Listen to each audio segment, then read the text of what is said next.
What a difference 3 days makes. Nicolas Maduro, snatched from the opulence of his Venezuelan palace, now being frog-marched away from one of America's most notorious prisons. From president to defendant in one long weekend. Then a breakfast-time helicopter ride into Manhattan. But this is no pleasure tour for Maduro, heading to his first court hearing. Maduro is being held alongside his wife, former First Lady Celia Flores, seen here being removed from the helicopter after him.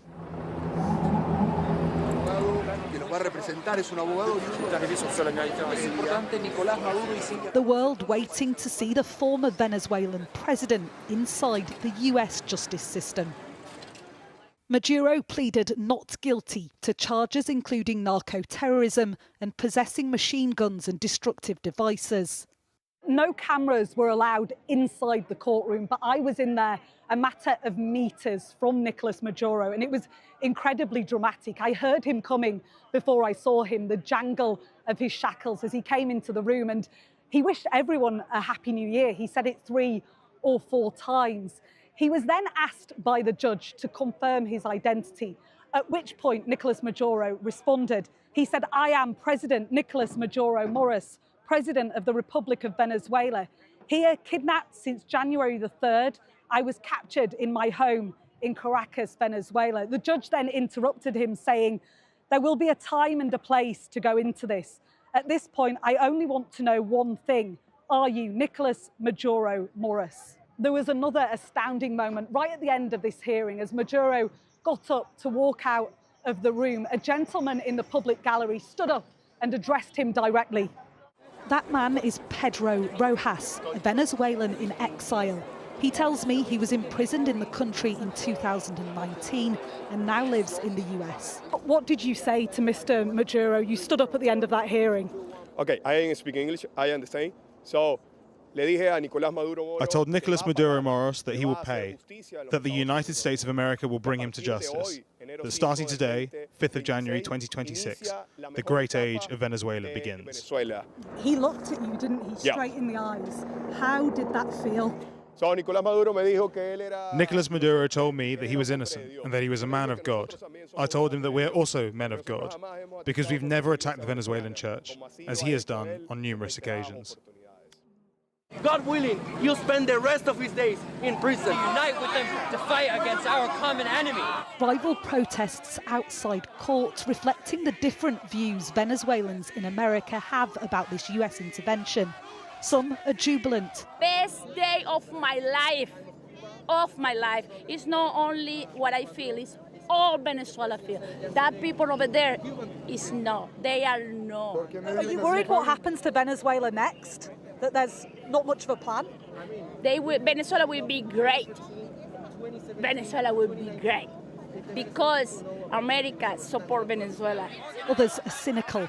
We know that the real reason that the U.S. wants to kidnap Maduro and orchestrate the next phase of regime change is for resources. It's for oil, it's for minerals. Nothing about it is for the freedom of the Venezuelan people.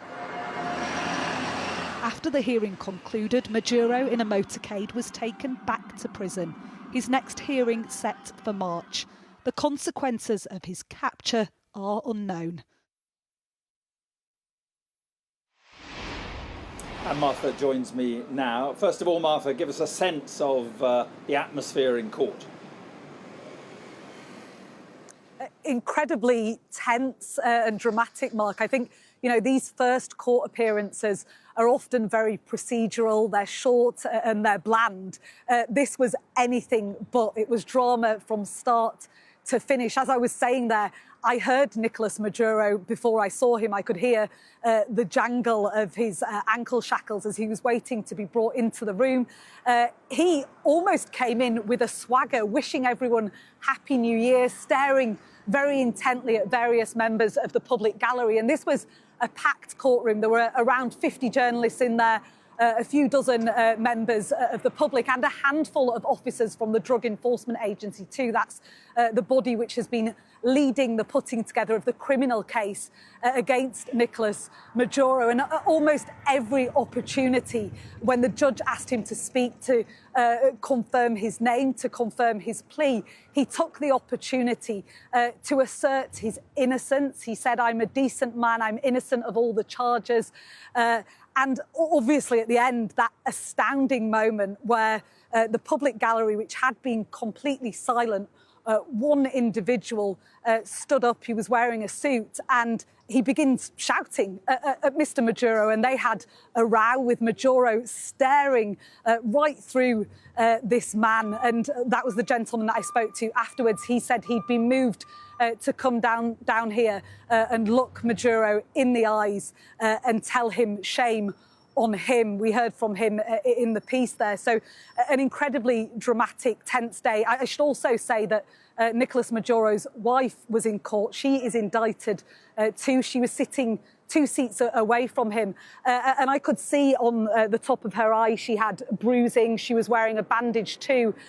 Injuries that her defence lawyer says were sustained in the operation to remove them from Venezuela and from their presidential palace. Right, and President Trump speaking to our partners to NBC in the last hour or so. Yeah, we've been hearing from President Trump pretty much non-stop since this operation to capture Nicolas Maduro. He's just done an interview with Kristen Welker from NBC News. She spoke to him for around 20 minutes.